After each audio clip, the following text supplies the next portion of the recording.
की basic chemistry देखी थी और हमने कहा था कि एक कार्बोनिल दूसरे कार्बोनिल के साथ रिएक्ट कर सकता है। जब एक कार्बोनिल को हम न्यूक्लियोफाइल जनरेट कर दें तो वो अपने ही जैसे दूसरे कार्बोनिल के साथ रिएक्ट करके अल्फा कार्बन और कार्बोनिल कार्बन के दरमियान में रिएक्शन करके कार्बन कार्बन बॉन्ड जनरेट कर सकता है और हम बीटा हाइड्रोक्सी कार्बोनिल जो कि अल्डोल प्रोडक्ट भी कहलाते हैं वो बनते हैं। फिर हमने ये भी देखा था कि बेस टाइप जो कैटालिसिस है उसमें रिएक्शन जो होता है उसमें हम जब डिहाइड्रेशंस करते हैं और एलिमिनेशन का स्टेप करते हैं तो बेस कैटालाइज्ड में हम E1CP मैकेनिज्म से करते हैं और एसिड कैटालाइज्ड जो होता है उसमें हम केटाइन केमिस्ट्री से करते हैं।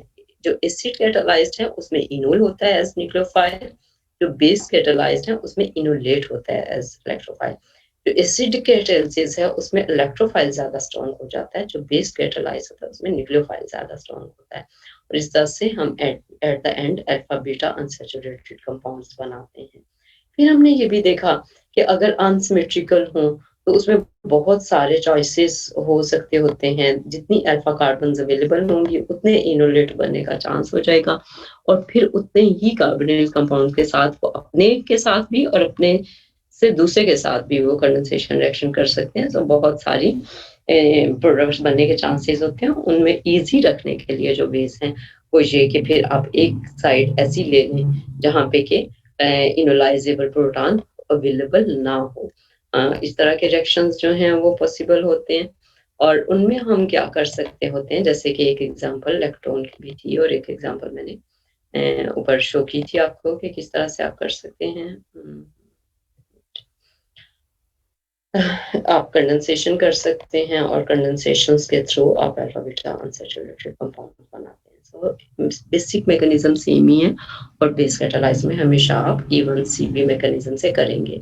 क्रॉस कंडेंसेशन में फिर सेम इशू था और उसमें भी हमने अनइनोलाइजेबल साइट्स देखी थी जहाँ अल्फा प्रोटॉन अवेलेबल ही ना होता कि एक साइड रिस्ट्रिक्ट कर सकें और दूसरी साइड पे रिएक्शन जो है वो पॉसिबल हो सके।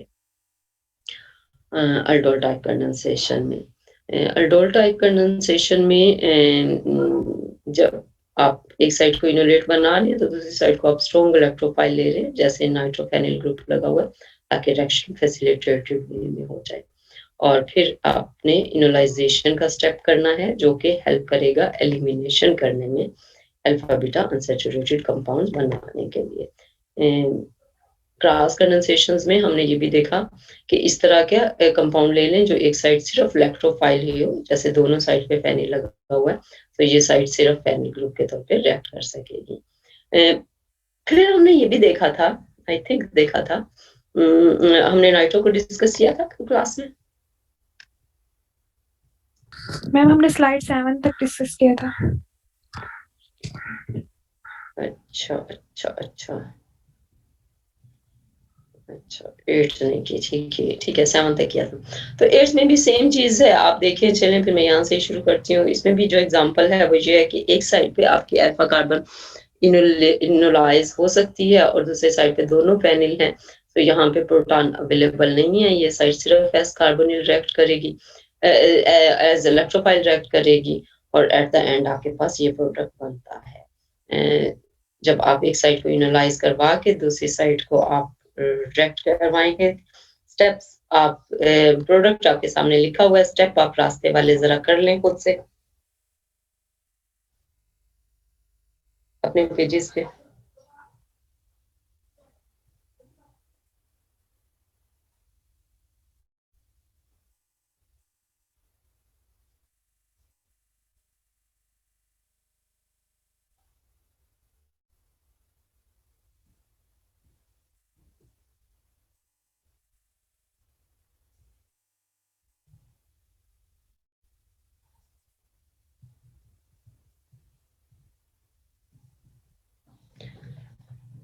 इस तरह से कुछ ने कर लिया होगा, जिन्होंने नहीं भी किया और कर भी लिया आप देख लीजिए। ये वाला आपका A9 बनेगा जिसे आप प्रोटॉन प्रोवाइड करेंगे बीटा डायोल बना के अल्फा बीटा अनसैचुरेटेड कार्बोनिल बनाएंगे थ्रू एलिमिनेशन रिएक्शन। और इसमें क्रॉस कंडेंसेशन में जो इम्पोर्टेंट पॉइंट डिस्कस हुआ है वो यही कि ये तभी सबसे आसान है जब एक कार्बोनिल कंपाउंड जो है उसके पास इनोलाइजेशन का चांस ही ना हो और सिर्फ एक कार्बोनिल जो है वो इनोलाइज हो सके ताकि रिएक्शन को कंट्रोल कर सके। अगर ज्यादा पॉसिबिलिटीज होंगी तो ज्यादा प्रोडक्ट्स बनेंगे। उसी में एक एग्जांपल ये है जैसे नाइट्रोमीथेन। अब नाइट्रोमीथेन का क्या है कि आप देखें कि नाइट्रोमीथेन मीथेन है और उसके साथ नाइट्रो है। Nitro group electron withdrawing group है, इसलिए मीथेन उसके साथ डायरेक्टली अटैच है, कार्बन है जिसे हम अल्फा कार्बन कह सकते हैं। तो इसका प्रोटॉन एसिडिक होगा क्योंकि इलेक्ट्रॉन विड्रॉइंग ग्रुप है नाइट्रो। तो ये प्रोटॉन हम रिमूव करके इस तरह की स्पीशीज जनरेट करवा सकते हैं जिसे हम नाइट्रो इनोलेट बोलते हैं। और आप देखें कि ये इनोलेट जैसा है लेकिन इनोलेट में यहाँ पे कार्बन होता है, यहाँ पे ये एन है, तो ये नाइट्रो इनोलेट है। और हम इस मॉलिक्यूल को अगर देखें जो नाइट्रोमीथेन है, उसके पास क्योंकि कार्बोनिल है ही नहीं, तो कार्बोनिल होता तो वो एज इलेक्ट्रोफाइल रिएक्ट करता, तो वो स्पीशी एज इलेक्ट्रोफाइल रिएक्ट नहीं करती और ये जस्ट एज इनोलेट रिएक्ट करके आप इलेक्ट्रॉन की ट्रांसफरिंग कर सकते हैं। तो ऐसे कंपाउंड्स भी यूज किए जा सकते हैं जो कि इजीली जस्ट इनोलाइज हो सके और एज इलेक्ट्रोफाइल रिएक्ट ना होते हो और आप उनके थ्रू कंडेंसेशन कर सकते हैं। उसके इलेक्ट्रॉन उसी तरह आप ट्रांसफर करेंगे, कार्बोनिल के साथ हाइड्रोक्सी कंपाउंड जनरेट करेंगे अल्फा बीटा, जस्ट डिफरेंस ये है कि कार्बोनिल की जगह पे नाइट्रो ग्रुप लगा हुआ। एक और एग्जांपल भी इसकी मेंशन्ड है और वो ये कि जैसे आपने नाइट्रोमीथेन लें, उसका एनाइन बनाएं और आप उसको बेंजल्डिहाइड से रिएक्ट करें तो अल्फा बीटा अनसैचुरेटेड नाइट्रो जो है वो अपीयर होगा आपके पास अगर आप डिहाइड्रेशन कर लेंगे। तो ये वो तो सिंपल सी बात थी। अगली जो इम्पोर्टेंट बात है वो ये कि एल्डोल रिएक्शन जो है वो इंट्रामॉलिक्यूलर पे पॉसिबल। जब इंट्रामॉलिक्यूलर पॉसिबल है तो अब आप देखिए हमारे पास alpha beta alpha beta sorry alpha alpha alpha alpha कितनी अल्फा कार्बन अवेलेबल हैं। इस कार्बोनिल के भी दोनों साइड पे अल्फा कार्बन प्रेजेंट है, इस कार्बोनिल के भी दोनों साइड पे अल्फा कार्बन प्रेजेंट है। तो इतने ज्यादा इनोलेट बनने पॉसिबल हैं। जो मेंशन्ड है वो ये कि आप ये इनोलेट अगर बनाते हैं यहाँ से तो आप इसको इस तरह से सेल्फ कंडेंसेशन करें तो ये बीटा हाइड्रोक्सी कंपाउंड बनेगा और डिहाइड्रेशन से ये अल्फा बीटा क्विकली बाकी सारे साइनों पे इनोलेट करके प्रोडक्ट्स बना के देखें ताकि हम रीजन डिसाइड कर सकें कि क्यों ये मैक्सिमम बनता है और क्यों दूसरे कम बनते हैं। लेकिन टाइम ज्यादा नहीं लगना चाहिए। 3 पॉसिबिलिटीज रह गई हैं, तीनों जो हैं आप 1-1 मिनट 5 मिनट होता है मैक्सिमम, जल्दी कीजिएगा।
मैकेनिज्म आपके सामने है, आपने इसी मैकेनिज्म से करना है, लेकिन इनोलेट जहां बनेगा उसी तरह से उसको रिएक्ट करवा के प्रोडक्ट्स बना के देखने हैं क्या क्या बनता है।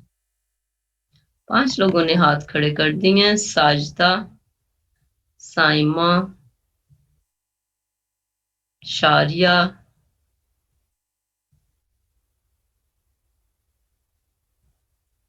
अच्छा चलें ये मैं ना आपसे गूगल क्लासरूम में अटैच करवाऊंगी कि आप लोगों ने जो जो किए वो मैं देखूं तो सही कि क्या क्या किया है।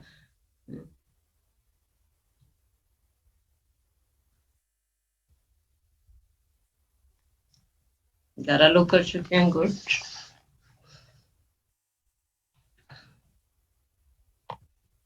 साजदा, एक्सप्लेन करोगी मुझे कि कैसे कैसे प्रोडक्ट बने?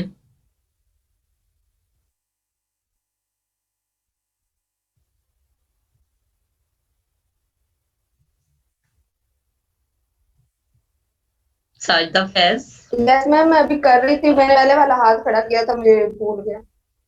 अच्छा, शारिया, वो कौन है जिसने अब वाला हाथ खड़ा किया होगा, पहले वाला नहीं?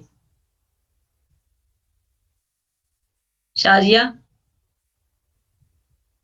शारिया असलम, उसने वापस कर लिया हाथ।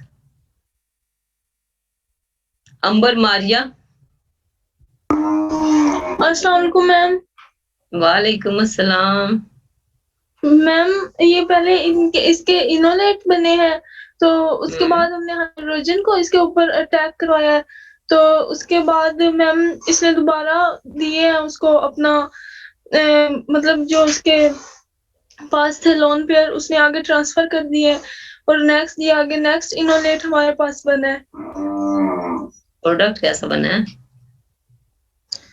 मैम? प्रोडक्ट मैम अभी तक ये OH वाला इतना तक प्रोडक्ट बना है। पूरे प्रोडक्ट्स बनाए ना, जैसे यहाँ पूरा डिहाइड्रेशन, बीटा डायो, बीटा हाइड्रोक्सी, पूरे प्रोडक्ट्स बनाए। Alvina, okay ma'am. आपने क्या किया?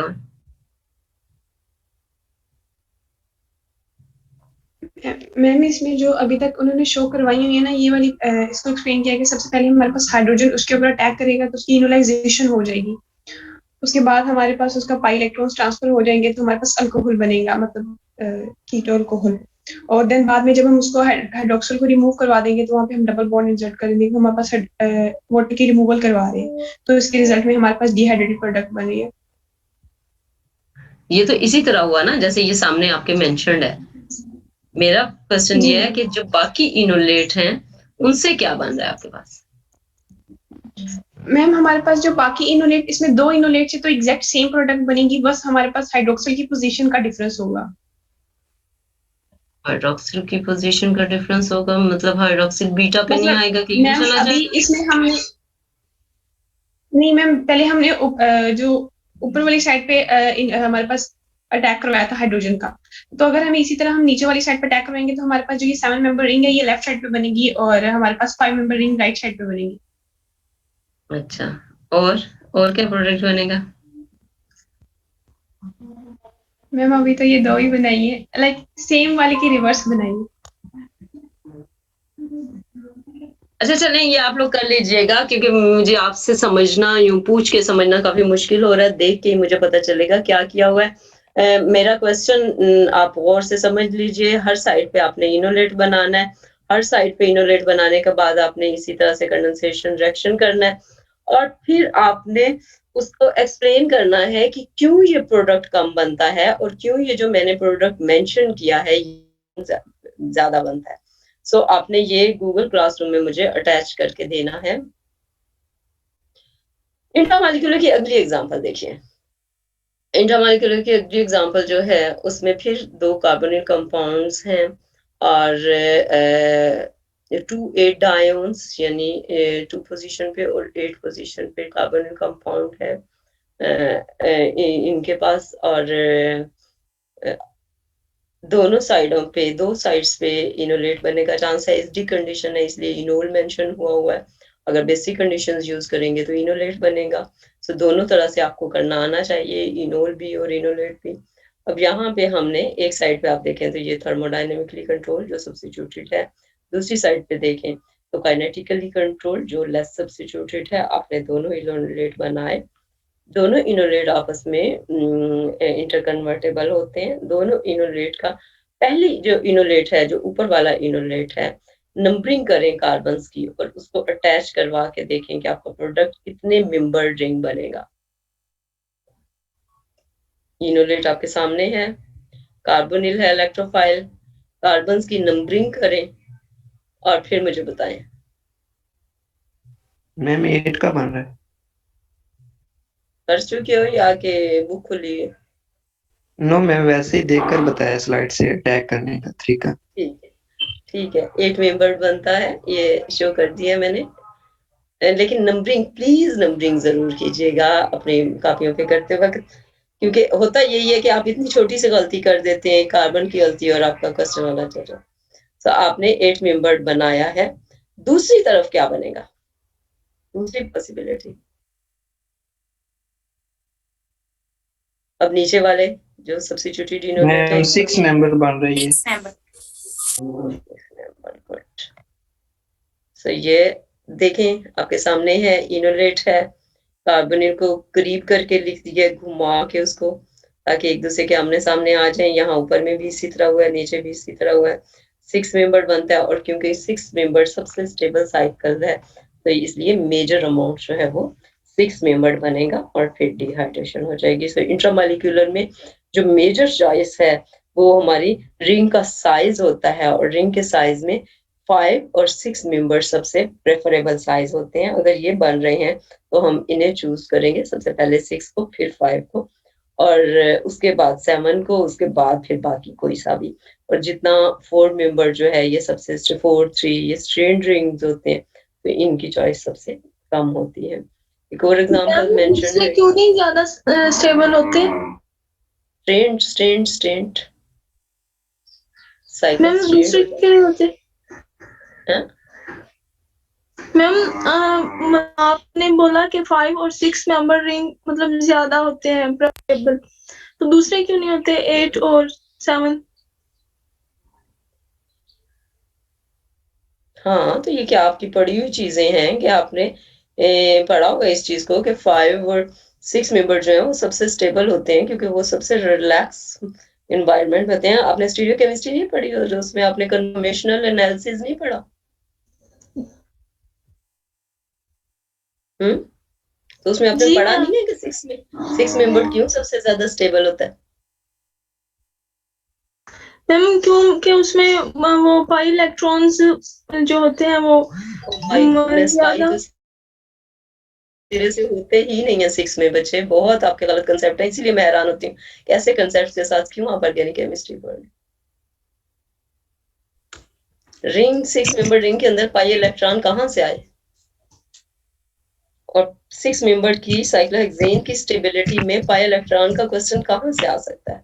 Ma'am 6 member ring chair form में होता है, वो रिलैक्स होता है, इसमें स्ट्रेन नहीं होता है, क्योंकि उसकी सब कार्बन जो हैं वो टेट्राहेड्रल पोजीशन पे जाती हैं, जो बेस्ट स्टेबल पोजीशंस होती हैं, सबसे लीस्ट हिंड्रेंस उनको फेस करनी पड़ती है इस वजह से। तो अगर जिनको भी नहीं आता तो प्लीज पढ़ें, यही चीजें हैं जो मैं आपको कहती हूँ कि पढ़ा करें, क्योंकि आपकी केमिस्ट्री वीक है, तो वहाँ रीजंस देखें। और जो छोटे साइजेस होते हैं वो स्ट्रेन, आपने 2 चीजें पढ़ी हुई हैं स्टीरियो में, एंगल स्ट्रेन, तो रिंग स्ट्रेन जो है वो बहुत ज्यादा होता है, तो इस वजह से वो प्रेफर नहीं किए जाते हैं। अच्छा, ये आपकी इंट्रामॉलिक्यूलर एल्डोल की एक और एग्जांपल है, सो अब इस पे मैं टाइम नहीं लगवाऊंगी, आपने खुद करना है। आप देख लीजिए, ये कार्बोनिल है, इनोलेट बनने के चांसेस आप देख रहे हैं, यहाँ पे हैं, यहाँ पे हैं, यहाँ पे हैं, यहाँ पे हैं, सब पॉसिबिलिटीज आपने बनानी है। यहाँ जो मेंशन है वो वाली पॉसिबिलिटीज हैं जो सबसे ज्यादा जो स्टेबल पोजीशंस है उस पे आप देख रहे हैं, ये इनोलेट है, और इस इनोलेट को अगर आप इस कार्बोनिल से बनाएं तो दोनों रिंग्स जो हैं वो 6 मेंबर बनते हैं, और इसलिए ये बेटर चॉइस रिएक्शन साइट समझी जाती है, और इसका मैकेनिज्म जो है वो मेंशन्ड है। लेकिन आपने बाकी सब भी पॉसिबिलिटीज में नीचे लिखा है, write all other possible products and provide reason why this given product is major one. तो आपने बाकी साइडों पे भी बना के देखना है कि कहाँ आप करें तो 4 मेंबर बन रहा है, कहाँ आप करें तो 7 मेंबर बन रहा है, तो आपने सारी चॉइसेस करके और फिर आपने डिसाइड करना है। मेजर बनता यही है जो सामने मेंशन्ड है, लेकिन आपने बाकी सब भी बना के देखने हैं कि कौन कौन से बनते हैं।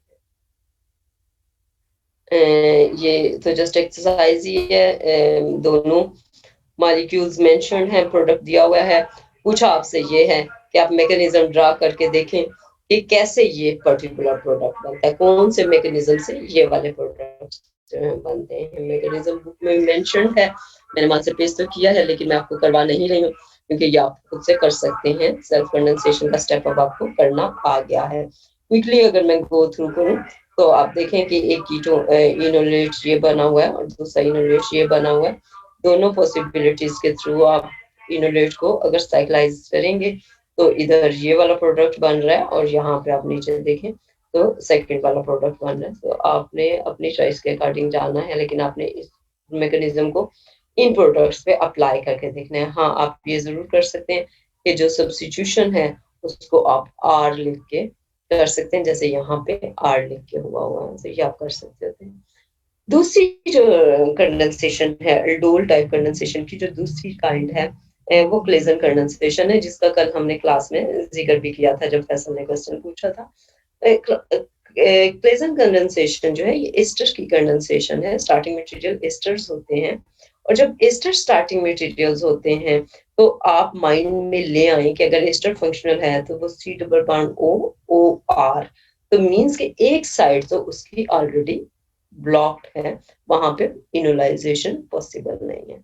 सिर्फ एक ही साइड हमेशा अवेलेबल होगी इनोलाइज होने के लिए। उसी तरह से हम इसको इनोलाइज करेंगे।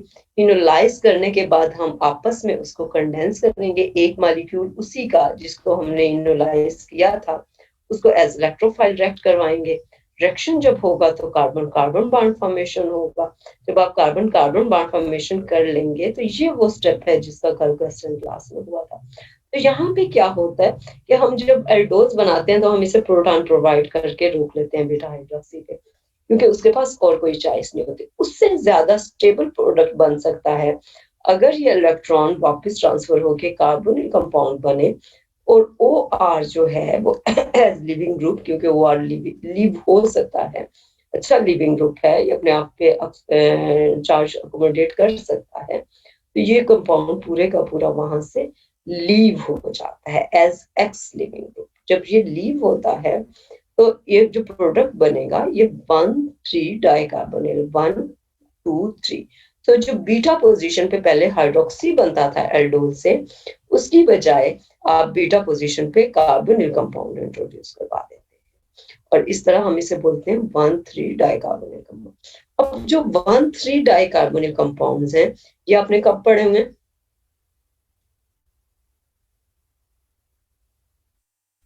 एक्टिव मिथिलीन में भी यही चीज एक्टिव मिथिलीन, एक्टिव मिथिलीन है। और एक्टिव मिथिलीन हमें पता है कि अब उनकी कितनी एप्लीकेशंस हैं, और खास तौर पे जब हमने कहा था कि हम एस्टर को एज एडिटिव कंसीडर कर लें एज एक्टिवेटिंग ग्रुप, तो ये बड़ा अच्छी सी केमिस्ट्री कर सकता है। सो ये बहुत इंटरेस्टिंग स्टार्टिंग मटेरियल्स होते हैं बहुत सारे रिएक्शंस आगे करने के लिए। और अगर आप एक और चीज देखें तो वो ये कि जो स्टार्टिंग इथाइल एसीटेट है उसका अल्फा प्रोटॉन और ये जो आपका प्रोडक्ट है इसका अल्फा प्रोटॉन अगर आप देखें तो एक्टिव मिथिलीन का अल्फा प्रोटॉन ऑफ कोर्स के ज्यादा एसिडिक होगा स्टार्टिंग मटेरियल से। तो जब सिस्टम ये प्रोडक्ट बनाएगा और ये आपका 3 मेंबर्ड 1,3 डाइकार्बोनिल कंपाउंड बन जाएगा, तो क्योंकि बेस ये जो इथॉक्साइड यहाँ से लीव हुआ है, ये इथॉक्साइड क्या करेगा, ये इस प्रोटॉन को क्विंच करेगा। ये देखें यहाँ पे नीचे आप इसे तीसरी रो में देखें तो वो इथॉक्साइड इस प्रोटॉन को क्विंच करेगा और ये स्टेबल इनोलेट जनरेट करेगा, जो हमें पता है कि करेगा। लेकिन अगर हमने अपना रिएक्शन 1,3 डाइकार्बोनिल तक खत्म करना है तो फिर हमें क्या करना होगा, हमें इसको प्रोटॉन दे देना होगा। इसलिए हम इसकी एंड पे एसिडिक हाइड्रोलिसिस करते हैं और इसको प्रोटॉन देते हैं ताकि इथाइल एसीटेट एक्टिव मिथिलीन जो है वो हम बना सकें इस तरीके से। तो इसमें जो इम्पोर्टेंट चीजें आपने और करनी है इस प्लेजेंट कंडेंसेशन में, एक तो ये एस्टर की कंडेंसेशन है और एस्टर का पास एक ही अल्फा कार्बन होती है जिसपे इनोलाइजेशन हो सके। जब ये आपस में सेल्फ कंडेंसेशन करते हैं तो हमारे पास alkoxy as good leaving group leave होता है और हम कार्बोनिल बनाते हैं और at the end 1,3 dicarbonyl compound बनता है। जो 1,3 डाइकार्बोनिल कंपाउंड बनता है उसके पास जो एक्टिव मिथिलीन वाला प्रोटॉन है वो बहुत एसिडिक होता है और अल्कोक्साइड यहाँ से रिलीज हो रही होती है, तो वो अल्कोक्साइड इस प्रोटॉन को क्विंच करती है और इनोलेट दोबारा बनता है और फाइनली अपना प्रोडक्ट रीगेन करने के लिए हम एंड पे ए प्रोटॉन प्रोवाइड करते हैं ताकि ये इनोल बन के कार्बोनिल में ट्रांसफॉर्म हो। तो हम इसको एसिडिक हाइड्रोलिसिस करते हैं अपना प्रोडक्ट रिकवर करने के लिए। तो ओवरऑल हम पहले स्टेप में बेस और सेकंड स्टेप में एसिड यूज करते हैं, और जो हमारे पास प्रोडक्ट्स बनते हैं वो 1,3 डाइकार्बोनिल कंपाउंड हैं। और इसलिए क्लेजन एस्टर कंडेंसेशन जो है ये बहुत इंपॉर्टेंट सोर्स है एक्टिव मिथिलीन कंपाउंड्स बनाने का। तो अब हमने खुद से एक्टिव मिथिलीन कंपाउंड बनाना भी सीख लिया कि हमें अगर अवेलेबल नहीं है तो हम खुद बना सकते हैं इसको लैब में।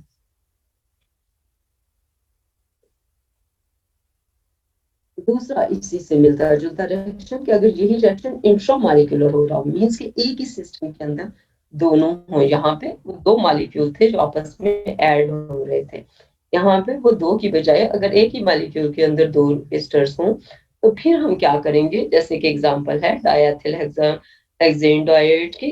अगर आप ये मॉलिक्यूल को जस्ट लिखने का अंदाज बदल के रिंग की शेप में आप उन्हें करीब कर लें दोनों एस्टर्स को, एक साइड पे इनोलेट जनरेट करवा के दूसरे साइड के कार्बोनिल से आपने उसका रिएक्शन करवाया, तो रिएक्शन करवाने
अच्छा चलिए मैं आगे चलती हूँ, टाइम कम रह गया है।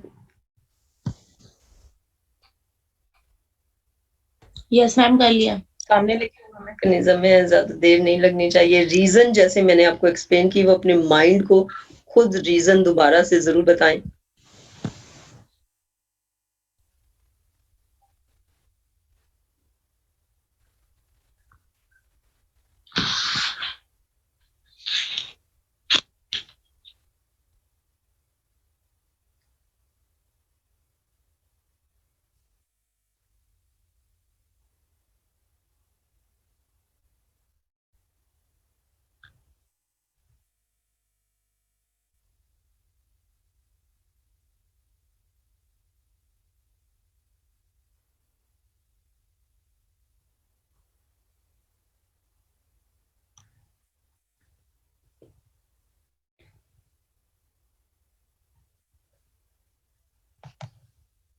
अच्छा अगली चीज देखें कि ये जो कंडेंसेशंस हैं, तो जैसे एल्डोल कंडेंसेशन में हमने कहा था कि एल्डोल कंडेंसेशन सेल्फ कंडेंसेशन भी पॉसिबल है और क्रॉस कंडेंसेशन भी पॉसिबल है। क्रॉस में ये कि दोनों कार्बोनिल अलग हों, सेल्फ में ये कि दोनों सेम मॉलिक्यूल्स हों जो ऐड हो रहे हों। सेम उसी तरह और इंट्रामॉलिक्यूलर भी पॉसिबल है, एल्डोल में भी इसी तरह से इंट्रामॉलिक्यूलर प्लेजन में भी पॉसिबल है, जिसे हमने नाम अलग दिया हुआ है, डिकबेन है उसका नाम। अच्छा क्रॉस कंडेंसेशन जो एस्टर्स की हैं उनमें भी फिर जब हमने एल्डोल में भी क्रॉस कही थी तो हमने कहा था कि कोशिश करें कि एक साइड को लिमिटाइज कर लें कि उसके पास इनोलाइजेबल प्रोटॉन हो ही ना। यहाँ पे भी यही है कि एस्टर्स के में एक एस्टर ऐसा ले लें कि जिसके पास इनोलाइजेबल प्रोटॉन हो ही ना इनोलाइजेबल कार्बन है ना इनोलाइजेबल प्रोटॉन है। ये ऊपर मेंशन्ड है example diethyl oxalate, ethyl format, dimethyl carbonate, ethyl benzoate. अब इन सब एग्जांपल्स को आप देख लें और से, तो इनमें एस्टर लिंकेज तो है लेकिन इनके पास अल्फा कार्बन ऐसा नहीं है कि जिसको हम डीप्रोटोनेट कर सकें। सो ये सारे के सारे सिर्फ एज इलेक्ट्रोफाइल रिएक्ट करेंगे, तो क्रॉस कंडेंसेशन यूं करनी इजी हो जाती है ताकि आपस में ना हो। अगर आपस में होंगे तो वो तो सेल्फ कंडेंसेशन हो गया। अब यहाँ देखें एक स्टार्टिंग मटेरियल दिया है एस्टर एक्सचेंज में और साथ ही साथ में डाइएथिल ऑक्सिलेट जो है वो प्रोवाइड हुआ है एज इलेक्ट्रोफाइल और रिएक्शन शो हुआ है कि 80% से ज्यादा ये बनता है। अब इनोलेट बना के अगर देखें तो एक ही साइड पे कार्बोनिल अवेलेबल है एस्टर वाला, सो उसी के अल्फा कार्बन से इनोलेट बनेगा, वहां से इनोलेट बनाए। और इनोलेट जो है अगर अपने ही दूसरे मॉलिक्यूल से रिएक्ट कर रहा हो अपने ही जैसे से, तो ये सेल्फ कंडेंसेशन होगी, जो कि यहाँ मेंशन्ड है कि ये इतनी ज्यादा नहीं बनती, उसकी बजाय वो दूसरा जो कार्बोनिल हम उसे देते हैं उससे बनती है, क्योंकि वो ज्यादा रिएक्टिव इलेक्ट्रोफाइल होता है, तो उसके साथ वो बनती है। और दूसरी बहुत इंपॉर्टेंट रीजन जो बनने की होती है वो ये होती है कि जब ये कंपाउंड्स बनते हैं तो एट द एंड क्योंकि एक्टिव मिथिलीन बन रही होती है और इन कंडीशंस में ये डीप्रोटोनेट होकर एक स्टेबल इनोलेट बनाते हैं, ये बहुत बड़ी ड्राइविंग फोर्स होती है रिएक्शन होने की। तो सिंपल ऐसे कंपाउंड बनने की बजाय वो इस तरह के कंपाउंड बनाना प्रेफर करता है। और फिर हम उसी तरह से अल्कोक्साइड से डीप्रोटोनेशन पहले शो करके इनोलेट शो करके फिर हम उसे एसिडिक हाइड्रोलिसिस प्रोवाइड कर देते हैं। फिर क्रॉस कंडेंसेशन ऐसी भी पॉसिबल होती हैं कि एक साइड जो है वो एस्टर की बजाय कार्बोनिल्स ले लें, उसका इनोलेट बना लें, और दूसरी साइड जो है और वो इलेक्ट्रोफिलिक साइड जो है वो सिर्फ एस्टर। अब यहाँ पे देखें अगेन इथाइल डाइकार्बोक्सिलेट है, आपने इनोलेट बनाया और आपने उसका ये रिएक्शन कर सकते हैं जो मेंशन्ड है। अपने मैकेनिज्म ऑफ खुद ड्रा कर लेना, इनोलेट बनाना है, इसके साथ रिएक्ट करवाना है, ये 90% से ज्यादा ये प्रोडक्ट बना है। इसके लिए ये मेंशन्ड है कि ये इस मेथड से भी बन सकता है जो नीचे मेंशन्ड है मेथड, जो डिकमैन है। इसका भी प्रोसीजर आपने खुद लिखना है डिकमैन, क्योंकि मैंने अभी कराई है सेल्फ कंडेंसेशन, तो आपने उससे भी बना के देख लेना है, लेकिन उससे कम अमाउंट बन रही है और ये ऊपर वाले मेथड्स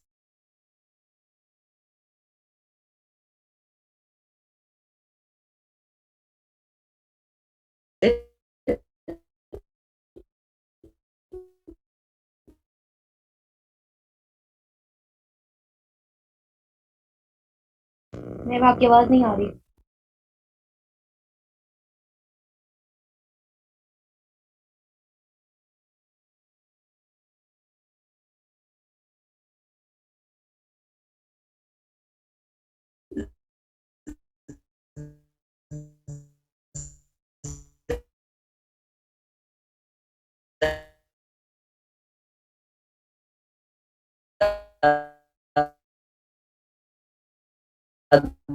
मैम आपकी आवाज अटक रही है।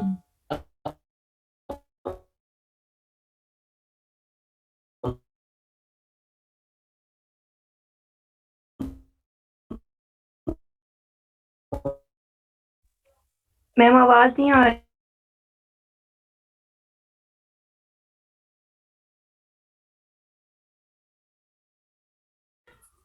मैं मीटिंग से ही चली।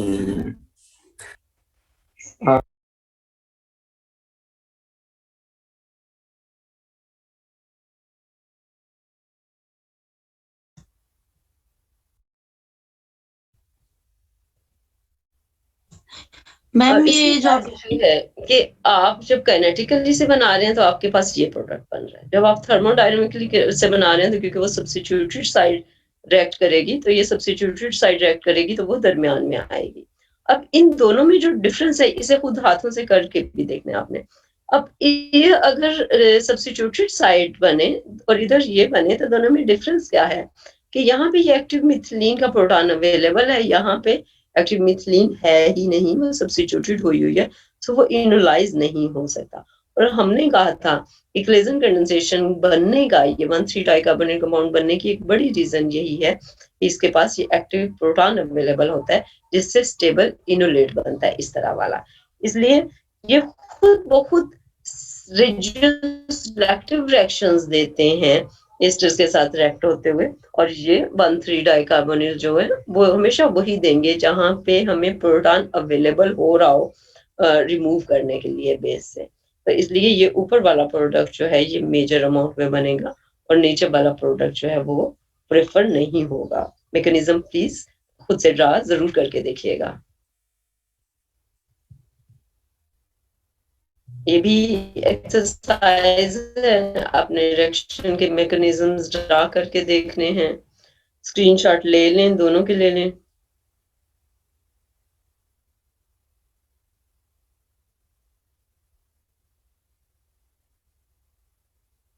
ले लिए? जी मैम। Yes ma'am. उसी चैप्टर से हैं जो पहले बताया था, उसी चैप्टर से हैं और वहाँ मेंशन है, इनकी डिटेल्स जो है मेंशन है, लेकिन मैं चाहती हूँ कि आप खुद करें ताकि आपको करना आए। रिएक्शंस के मैकेनिज्म प्रॉपर लिख पा रहे हैं या नहीं लिख पा रहे। इंट्रामॉलिक्यूलर प्रेजेंट कंडेंसेशन की और एक्सरसाइज भी मेंशन्ड है, सो इसे भी आपने करना तो खुद ही है। रिएक्शन मैकेनिज्म शो हुआ है, दो साइड्स अवेलेबल हैं अल्फा की प्रोटॉन्स की, एक काइनेटिकली एक थर्मोडायनामिकली देगा, दोनों से दो अलग प्रोडक्ट बनेंगे।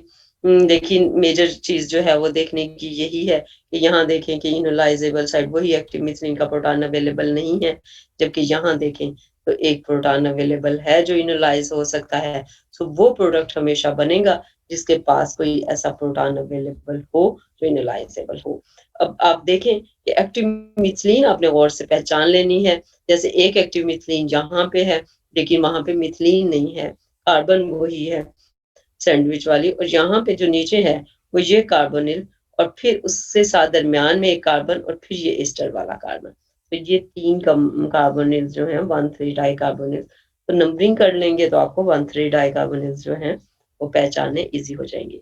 इस एग्जाम्पल में भी यही मेंशन है कि स्टार्टिंग मटेरियल जो है इंट्रामॉलिक्यूलर है, एक कार्बोनिल है एक एस्टर है, दोनों साइड पे आप तीन जगहों पे इनको इनलाइज कर सकते हैं, यहाँ से और यहाँ से।